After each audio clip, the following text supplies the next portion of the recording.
America, a Prophecy. William Blake, 1793. Preludium. The shadowy daughter of Urthona stood before red orc, when 14 suns had faintly journeyed o'er his dark abode. His food she brought in iron baskets, his drink in cups of iron. Crowned with a helmet and dark hair, the nameless female stood, a quiver with its burning stores, a bow like that of night. When pestilence is shot from heaven, no other arms she need.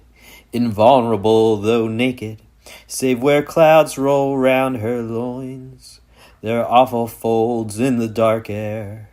Silent she stood as night. For never from her iron tongue could voice or sound arise, but dumb till that dread day when orc assay'd his fierce embrace. "Dark virgin," said the hairy youth, "thy father stern abhorr'd, rivets my tenfold chains while still on high my spirit soars. Sometimes an eagle screaming in the sky, sometimes a lion stalking upon the mountains, and sometimes a whale I lash the raging fathomless abyss. Anon a serpent folding around the pillars of Urthona and round thy dark limbs. On the Canadian wilds I fold, feeble my spirit folds, for chained beneath I rend these caverns. When thou bringest food, I howl my joy, and my red eyes seek to behold thy face. In vain these clouds roll to and fro and hide thee from my sight. Silent as despairing love and strong as jealousy, the hairy shoulders rend the links, free are the wrists of fire. Round the terrific loins he seized the panting, struggling womb. It joyed, she put aside her clouds and smiled her firstborn smile, as when a black cloud shows its lightnings to the silent deep. Soon as she saw the terrible boy, then burst the virgin cry, "I know thee, I have found thee, I will not let thee go. Thou art the image of God who dwells in darkness of Africa, and thou art fallen to give me life in regions of dark death. On my American plains I feel the struggling afflictions endured by roots that writhe their arms into the nether deep. I see a serpent in Canada who courts me to his love. In Mexico an eagle, a lion in Peru. I see a whale in the South Sea drinking my soul away. Oh, what limb-rending pains I feel! Thy fire and my frost mingle in howling pains, in furrows by thy lightnings rent. This is eternal death, and this the torment long foretold." The stern bard ceased, ashamed of his own song. Enraged he swung his harp aloft, sounding, then dashed its shining frame against a ruined pillar in glinting fragments. Silent he turned away and wandered down the vales of Kent in sick and drear lamentings. A Prophecy. The guardian prince of Albion burns in his nightly tent. Sullen fires across the Atlantic glow to America's shore, piercing the souls of warlike men who rise into silent night. Washington, Franklin, Payne, and Warren, Gates, Hancock, and Greene meet on the coast, glowing with blood from Albion's fiery prince. Washington spoke, "Friends of America, look over the Atlantic Sea. A bended bow is lifted in heaven, and a heavy iron chain descends link by link from Albion's cliffs across the sea to bind brothers and sons of America till our faces pale and yellow, heads depressed, voices weak, eyes downcast, hands work bruised, feet bleeding on the sultry sands, and the furrows of the whip descend to generations that in the future times forget. The strong voice ceased, for a terrible blast swept over the heaving sea. The eastern cloud rent, on its cliffs stood Albion's wrathful prince. A dragon form, clashing his scales at midnight, he arose and flamed red meteors round the land of Albion beneath. His voice, his locks, his awful shoulders, and his glowing eyes appeared to the Americans upon the cloudy night. Solemn heaved the Atlantic waves between the gloomy nations, swelling, belching from its deeps, red clouds and raging fires. Albion is sick, America faints, enraged the zenith grew, as human blood shooting its veins all round the orb to heaven. Red rose the clouds from the Atlantic in vast wheels of blood, and in the red clouds rose a wander o'er the Atlantic sea, intense, naked, a human fire fierce, glowing as the wedge of iron heated in the furnace. His terrible limbs were fire, with myriads of cloudy terrors, banners dark and towers surrounded. Heat, but not light, went through the murky atmosphere. The King of England, looking westward, trembles at the vision.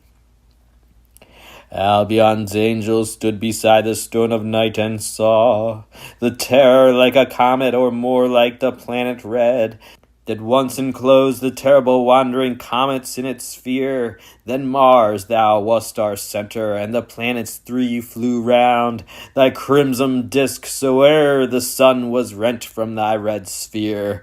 The spectre glowed his horrid length, staining the temple long with beams of blood, and thus a voice came forth and shook the temple.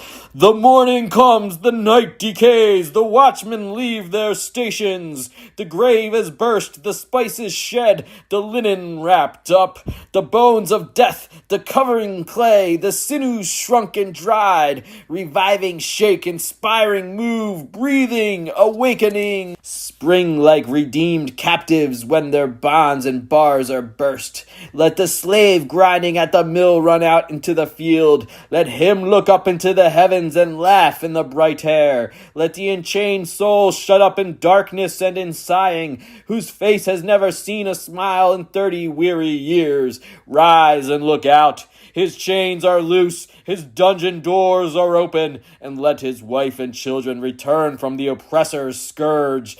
They look behind at every step and believe it is a dream, singing, the sun has left his blackness and has found a fresher morning, and the fair moon rejoices in the clear and cloudless night, for empire is no more, and now the lion and wolf shall cease. In thunders ends the voice. Then Albion's angel, wrathful, burnt beside the stone of night, and like the eternal lion's howl, in famine and war replied, Art thou not Orc, who serpent formed stands at the gate of Enitharmon to devour her children? Blasphemous demon, antichrist, hater of dignities, lover of wild rebellion and transgressor of God's law, why dost thou come to angels' eyes in this terrific form? The terror answered, I am Orc, wreathed round the accursed tree. The times are ended, shadows past, the morning gins to break. The fiery joy that Urizen perverted to 10 commandments. What night he led the starry host through the wide wilderness. That stony law I stamp to dust and scatter religion abroad. To the four winds as a torn book, and none shall gather the leaves, but they shall rot on desert sands and consume in bottomless deeps, to make the deserts blossom and the deeps shrink to their fountains, and to renew the fiery joy and burst the stony roof, that pale religious lechery, seeking virginity, may find it in a harlot and in a coarse-clad honesty, the undefiled, though ravished in her cradle night and morn. For everything that lives is holy, life delights in life, because the soul of sweet delight can never be defiled. Fires inward the earthly globe, yet man is not consumed. Amidst the lustful fires he walks, his feet become like brass, his knees and thighs like silver, and his breast and head like gold. Sound, sound, my loud war trumpets, and alarm my 13 angels. Loud howls the eternal wolf, the eternal lion lashes his tail. America is darkened, and my punishing demons, terrified, crouch howling before their caverns deep, like skins dried in the wind. They cannot smite the wheat, nor quench the fatness of the earth. They cannot smite with sorrows, nor subdue the plow and spade. They cannot wall the city, nor moat round the castle of princes. They cannot bring the stubbed oak to overgrow the hills. For terrible men stand on the shores, and in their robes I see children take shelter from the lightnings. There stands Washington and Payne and Warren with their foreheads reared towards the east. But clouds obscure my aged sight. A vision from afar. Sound, sound, my loud war trumpets, and alarm my 13 angels. Ah, vision from afar. Ah, rebel form that rent the ancient heavens, eternal viper, self-renewed, rolling in clouds. I see thee in thick clouds and darkness on America's shore, writhing in pangs of abhorr'd birth, red flames, the crest rebellious, and eyes of death. The harlot womb, oft open in vain, heaves in enormous circles. Now the times are returned upon thee, devourer of thy parent. Now thy unutterable torment renews. Sound, sound, my loud war trumpets, and alarm my 13 angels. Ah, terrible birth, a young one bursting. Where is the weeping mouth? And where the mother's milk? Instead, those ever hissing jaws and parched lips drop with fresh gore. Now roll thou in the clouds. Thy mother lays her length outstretched upon the shore beneath.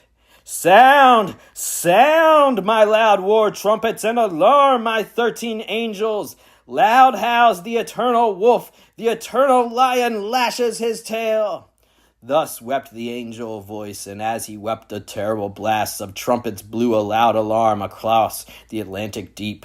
No trumpets answer, no reply of clarions or of fifes. Silent the colonies remain and refuse the loud alarm. On those vast shady hills between America and Albion's shore, now barred out by the Atlantic Sea, called Atlantean Hills, because from their bright summits you may pass to the golden world. An ancient palace, archetype of mighty emprise, rears its immortal pinnacles built in the forest of God, by Ariston, the king of beauty, for his stolen bride. Here on their magic seats the 13 angels sat perturbed, for clouds from the Atlantic hover over the solemn roof.